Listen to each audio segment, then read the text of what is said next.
శనివారం రికార్డ్ స్థాయి ఉష్ణోగ్రతలు రికార్డ్ అయ్యాయి. సాలూరు మండల కేంద్రంలో అత్యధికంగా 44.8 డిగ్రీల సెల్సియస్ నమోదైంది. ఇక జిల్లా వ్యాప్తంగా సగటు గరిష్ట ఉష్ణోగ్రత 43.4 డిగ్రీలు, కనిష్ట ఉష్ణోగ్రత 28.5 డిగ్రీలు నమోదయ్యాయి. పగలు రాత్రి వేళలో ఉష్ణోగ్రతలు క్రమంగా పెరుగుతుండటంతో ఉక్కపోతతో ప్రజలు ఉక్కిరి బిక్కిరి అవుతున్నారు. రానున్న రోజుల్లో పగటి ఉష్ణోగ్రత 45 డిగ్రీలకు చేరుకునే అవకాశం ఉందని వాతావరణ శాఖ అధికారులు చెబుతున్నారు. మే 2వ వారం తర్వాత ఎండలు దంచుకొట్టనున్నాయి. ముఖ్య పట్టణాలతో పాటు పలు మండలాల్లో భానుడు ప్రభావం చూపుతున్నాడు.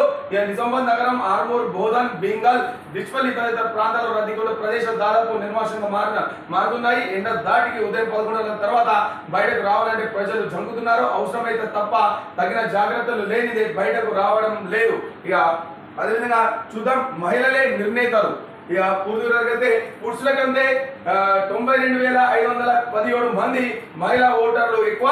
అన్ని అసెంబ్లీ నియోజకవర్గంలో వారి అత్యధికం. మహిళల ఓటర్లలో బీడీ కార్మికులు, రైతులు, వ్యవసాయ కూలీలు, ఉపాధి కూలీలు ఎక్కువ మంది మహిళా ఓటర్లు ఉన్నారు. ఇక చూద్దాం ఒకసారి. ఇక నిజామాబాద్ పార్లమెంట్ స్థానానికి పోటీ చేస్తున్న ఎంపీ అభ్యర్థుల్లో విజేతగా నిలిచే వారికి మహిళా ఓట్లు కీలకం కానున్నాయి. ఇక పార్లమెంట్ స్థానం పరిధిలోని మొత్తం ఓటర్లలో పురుషుల కంటే మహిళల ఓట్లే ఎక్కువ నమోదయ్యాయి. ఇక నిజామాబాద్ పార్లమెంట్ పరిధిలో 7 అసెంబ్లీ నియోజకవర్గాలు ఉండగా మొత్తం ఓటర్ల సంఖ్య 17,04,867 నమోదైతే ఇందులో 8,98,647 మంది మహిళల ఓట్లు ఉన్నాయి, ఓటర్లు ఉన్నారు. ఇక పురుషులు 8,06,130 మంది ఓటర్లు ఉన్నారు. ఇతరులు 90 మంది ఉన్నారు. ఇక పురుషుల కంటే మహిళా ఓట్లే 92,517 మంది ఎక్కువ ఉన్నారు. ఇక 7 నియోజకవర్గంలో మహిళా ఓటర్లే పురుషుల కంటే ఎక్కువ ఉండటం విశేషం. ఆర్మూర్లో 14,664 మంది, బోధన్లో 10,347 మంది, అదేవిధంగా నిజామాబాద్ అర్బన్ లో 10,762, నిజామాబాద్ రూరల్ లో 17,049 మంది, బాల్కొండలో 17,347 మంది, జగిత్యాలలో 9,867 మంది, కుట్లలో 12,481 మంది మహిళా ఓటర్లు ఎక్కువ ఉన్నారు.